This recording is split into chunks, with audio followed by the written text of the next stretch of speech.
Assalamualaikum warahmatullahi wabarakatuh.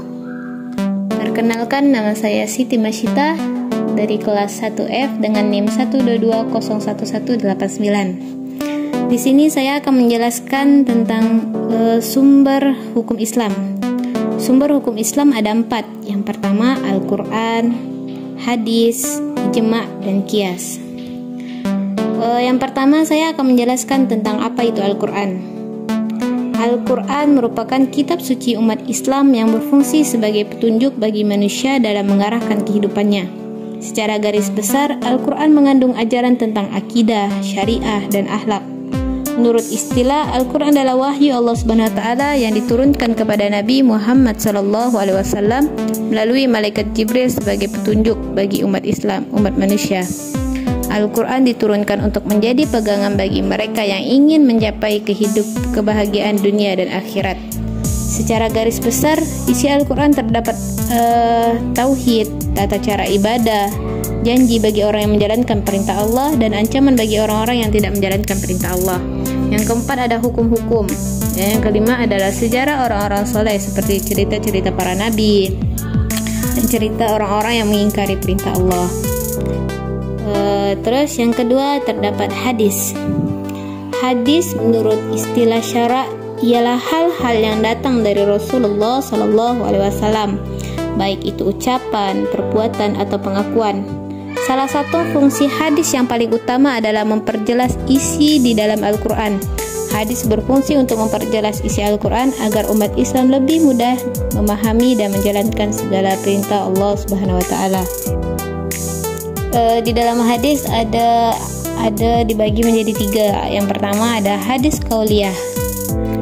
Hadis qauliyah ini yaitu hadis-hadis Rasulullah SAW yang diucapkannya dalam berbagai tujuan dan persesuaian. Dan yang kedua ada hadis fi'liyah, yaitu perbuatan-perbuatan Nabi Muhammad SAW seperti pekerjaan melakukan salat 5 waktu dengan tata caranya dan rukun-rukunnya, pekerjaan menunaikan ibadah hajinya dan pekerjaannya, mengadili dengan satu saksi dan sumpah dari pihak penuduh. Terus yang ketiga ada hadis takririyah, yaitu perbuatan sebagian para sahabat Nabi yang telah diikrarkan Nabi Muhammad SAW, baik perbuatan itu berbentuk ucapan atau perbuatan, sedangkan ikrar itu ada kalanya dengan cara mendiamkannya dan atau melahirkan anggapan baik terhadap perbuatan itu, sehingga dengan adanya ikrar dan persetujuan itu. Yang ketiga ada ijma. Secara etimologi, ijma mengandung 2 arti. Pertama, berarti ketetapan hati untuk melakukan sesuatu atau memutuskan perbuatan sesuatu. Yang kedua, ijma dengan arti sepakat. Ijma adalah sebuah kebulatan atau keputusan dari pendapat-pendapat yang berasal dari para ahli ulama ijtihad setelah wafatnya Nabi Muhammad SAW serta menggunakan hukum syara'. Ijma ini dibagi menjadi 2. Yang pertama ijma qauli, yaitu suatu ijma di mana para ulama mengeluarkan pendapatnya dengan lisan ataupun tulisan yang menerangkan persetujuannya atau pendapat mujtahid lain di masanya.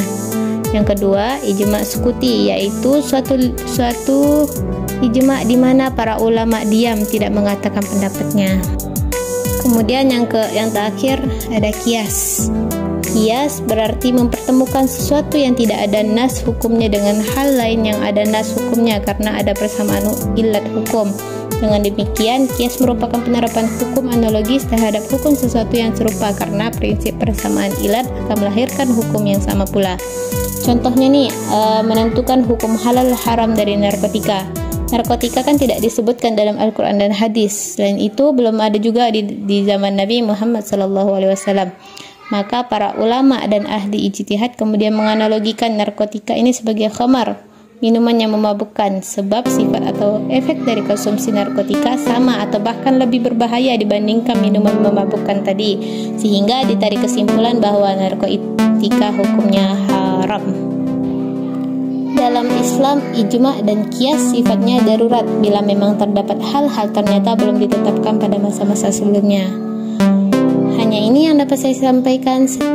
Sekiranya ada salah, mohon dimaafkan. Wabillahi taufiq wal hidayah. Wassalamualaikum warahmatullahi wabarakatuh.